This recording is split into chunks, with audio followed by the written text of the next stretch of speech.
कई लोग कहते हैं भगवान शिव के पास में भांग रखते हैं, भांग का श्रृंगार होता है, शंकर जी को भांग चढ़ती है। तो भाई शिव महापुराण को उठाकर तो देखो, शंकर की कथा को श्रवण करके तो देखो कि शिव जी के पास में भांग क्यों रखी है। क्योंकि मंथन के समय पर जब समुद्र का मंथन किया गया,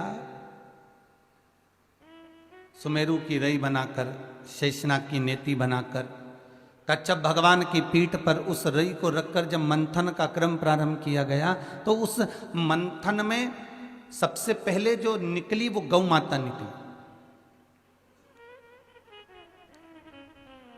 और गाय के निकलने के बाद जो विष प्राप्त हुआ, उस विष को ले जाकर किसको दिया जाए। आपको कथा में पहले भी कहा, घर में जो ठंडी रोटी रखी रहती है, ना तो बहू खाती है ना सास खाती, ना बहू खाती है ना बेटा खाता।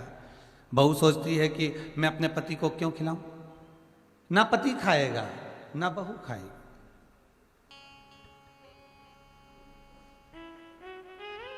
अब वो ठंडी रोटी बहुत समय से रखी हुई है, विचार करा जाए कि ये ठंडी रोटी का करे क्या। तो सास का एक नियम है, रोज बहू जब घर में रसोई घर में खाना बनाती है तो सास एक राउंड रसोई घर में लगा कर जाती है, एक बार घूम कर जाती है।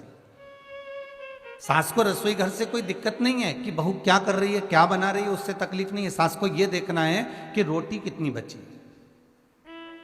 सास को यह देखना है कि सब्जी कितनी बची। और सास जो रोटी बची हुई होती है, जब गरम गरम भोजन बहू लाकर सास के सामने रखती है, मम्मी लो भोजन कर लो, तो सास कहती है बेटा दाल अच्छी बनी है, मुझे ठंडी रोटी ला दे। क्योंकि सास को मालूम है ठंडी रोटी ना बहू खाएगी ना अपने पति को खाने देगी, और मैं भी अपने पति को खाने नहीं दूंगी। ये रोटी बाद में या तो कुत्ते को डाल दी जाएगी, या रोड पर फेंक दी जाएगी, या फिर कोई बिल्ली को डाल दी